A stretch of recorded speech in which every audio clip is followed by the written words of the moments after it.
Season 3 is the season in which Clark has to suffer the repercussions of the choices he made in Season 2. He tried to run from who he is, and he tried to escape being Clark Kent. So, Cal, where are you from? Someplace I'm trying to forget. Seeing how him staying in Smallville would hurt more people than it would help them, he made a decision to leave Smallville with the help of a red kryptonite ring. The whole season has sort of resonated with that sort of dark decision that he made. I think in some ways he's pulled away from some of his friends. He has not been able to come together with Lana. He's starting to distance himself from Lex. I really don't have to explain myself to you, Clark. Yes, you do, Lex.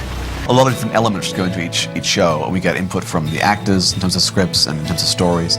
So it's really a big melting pot. Because the writing all happens in Los Angeles and because the shooting all happens in Vancouver, Canada, I'm the guy who makes sure that what we're doing up here is what they want down there, and what we need to happen up here, they understand down there.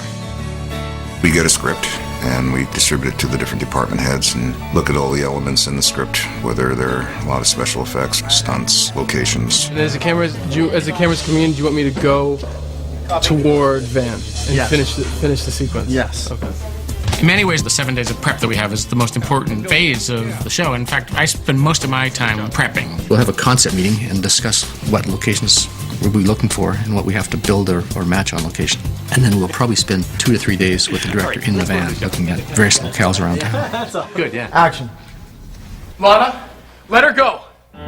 Miles and Al always had a pretty clear vision of what the show was meant to look like. I think when I came here, I was sort of able to interpret it and sort of express it to everyone.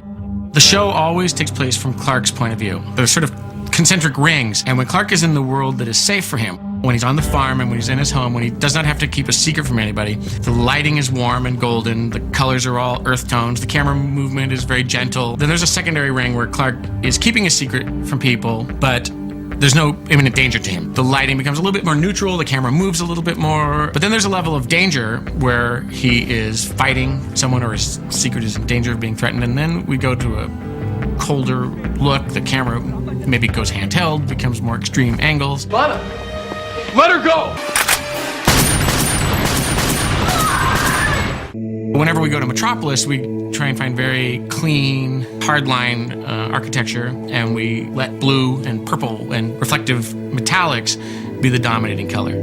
We've taken those concepts and palettes and designed the backgrounds for each character. So whenever you see Lex, for instance, in his environment, there's always a glass, steel background. We've tried to keep Lionel either in a white or a clinical blue room. Each of the other characters have colors that represent something about them, like Lex is always in black and gray and very urban, cool tone colors, purples and blues and things like that. Clark only wears red, yellow, and blue, like the Superman costume. He also wears red, white, and blue. Very all-American, but that has to be interpreted into a Kansas farm boy in high school look. And Lana's in very pretty colors, pastels and that sort of thing.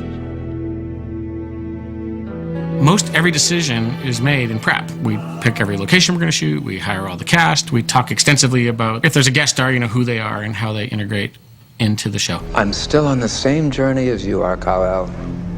Please, don't call me that. I don't even know who that is. We have a great team now of, I guess, like 4 or 5 directors we rotate. And Greg Beeman is our guy in Vancouver, who's the director of choice in terms of he leads the directors through the process. Greg Beeman. Okay, here's the shot, and we're going to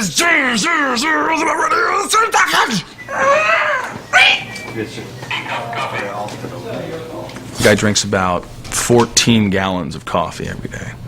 Okay, everyone on the show has an interesting last name. This is Steve Wardrobe. Steve is in charge Busy working, though.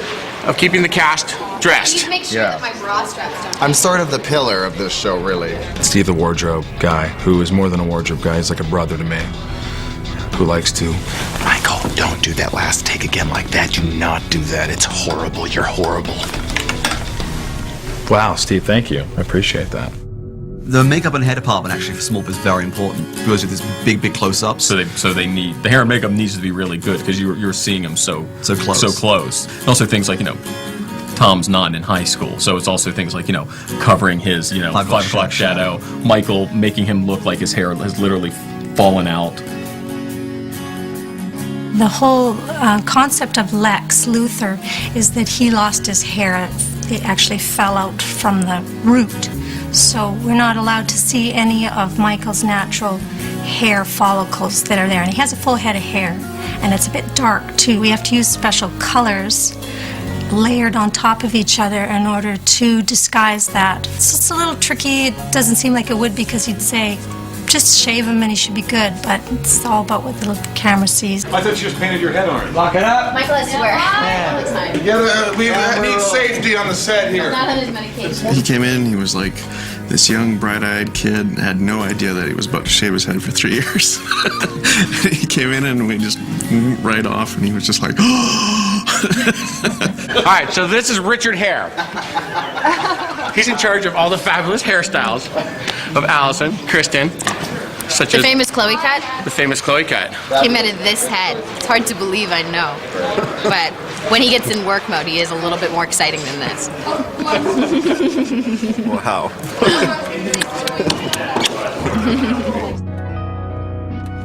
We've always tried to make Lionel's hair as big and as in Lex's face as possible. Well, I think John Glover had shorter hair when he started on the show, and I don't know whether, I can't remember now whether there really was a plan, but he just looked so gorgeous as it got longer and longer, and I think it looks amazing because it makes him look really like, a mega bucks guy.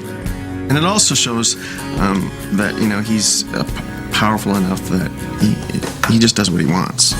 We crack each other up. Are you reprimanding me? You're officially slowing things down.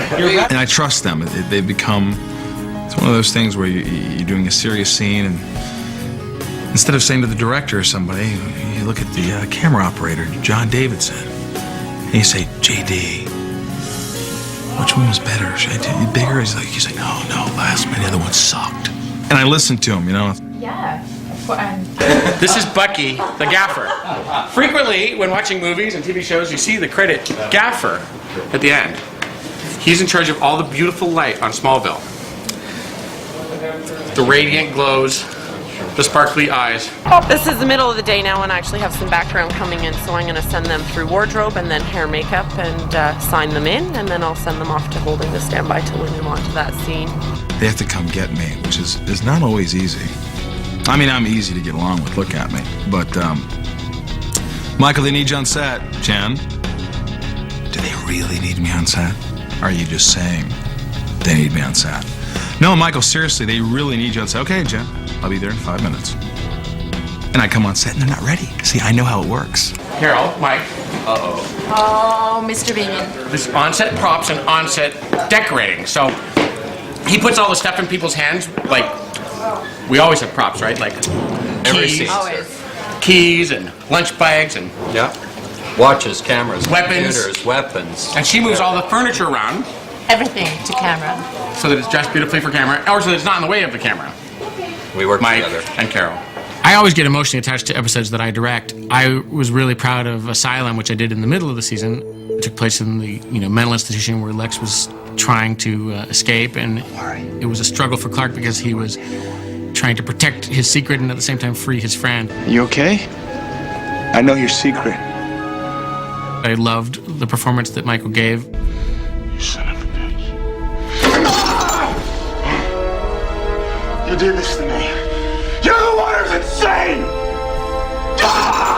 It was also graphically a very exciting episode for me to do. We got to sort of create this mental institution, and it was a little bit of a different look than we get to do, which is fun for me. We have a somewhat limited television budget, so we frequently recycle our sets.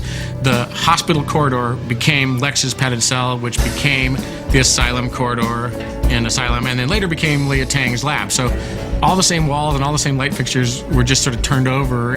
In some ways, it's like a kid's building blocks. We take the walls and we mush them around differently and we paint them different colors. Of course, we have standing sets. The set that we're in, the loft, is a stupendous set. It's a feature film set. It's really a real barn that was built on a soundstage.